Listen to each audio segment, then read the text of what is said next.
have some sort of montage about this cocky, suave, as yet unidentified man strutting down the halls before we get to this conversation, just to set the tone for the episode. And have that run together, or then go back to the present and then come back to that? Have that run together, perhaps.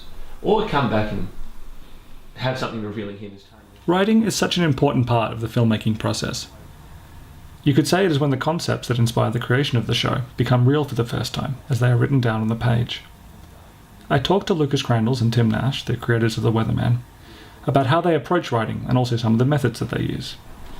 So this is the last episode we need to write, and what we're doing at the moment is working out the scene order and all that sort of stuff. So what we got here are like the cards where the titles go, all these different scenes that are going to appear, and all the way to the credits. So we use these to kind of work out where certain scenes go in the story, and we kind of switch them around and that sort of stuff.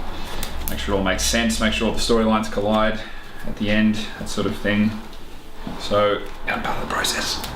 The idea is the comedies that we love, the classics like Seinfeld. If you look at an episode of Seinfeld, they you'll think back and go, oh, that episode where this happened, and then think of another favourite sort of moment and go, this other episode where that happened. They're actually all happened in the same episode.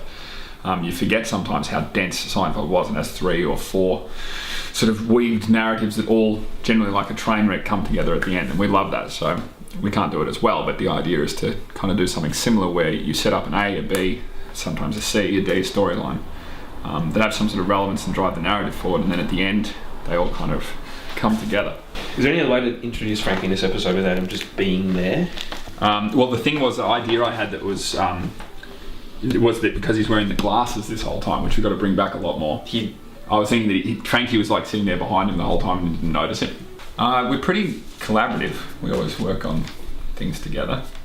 No one really does, take charge of an entire episode by themselves. We kind of work on it together. Tim does a lot of the typing, generally speaking. He's good at that. Monkey work. The monkey work, yeah.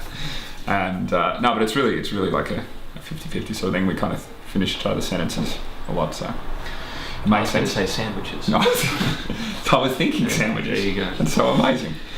It's a Scrubs joke. No.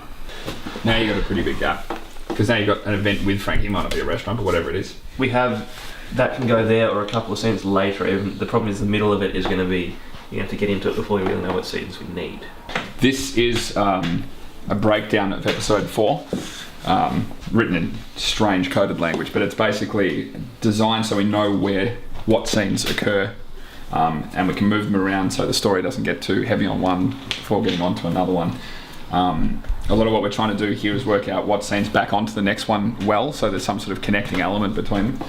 Because this has got flashbacks, we want each flashback, there's 5, we want each one to relate to what's going on in the present day, so you've got to have scenes that connect to it, that relate to Tony now, learning from or perhaps repeating the mistakes that he made when he was sort of in the 80s. So that's what we're doing with this, and we're also adding new scenes as well, because this is about 2/3 of an episode's worth, not the full amount. Generally speaking, we like to have about 30 scenes. Anything to add there? It's more like 45 scenes. 45 scenes. Up to here is correct. Yeah. It's first in line. It gets hazy in the middle because we don't know all the scenes These yet. are the things that need to be filled out. And traditionally we'll need to be actually in those and we got writing them. The ending's right. The ending is correct.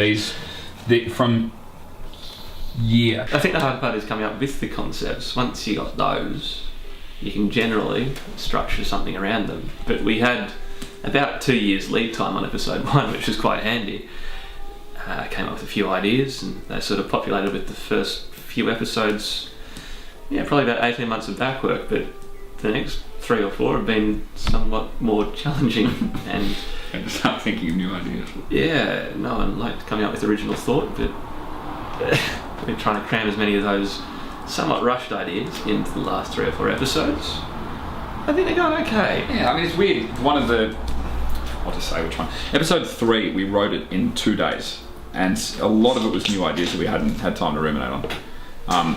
We had to get it in really quickly because we were applying for funding and we needed a good example episode, and we thought it was a good story, so we went with that one. But strangely enough, that one was written in just about 48 hours. It's probably the strongest one we've written. And then other ones that we've spent 4 weeks on are still only now just starting to take shape. So sometimes the lightning just strikes and it just happens and then it works. And then a lot of the time you just sit there in agony looking at the computer screen. Like now. Like now. Yeah. Yeah. So this is how exciting writing is. This. That pause. Don't undersell it, no.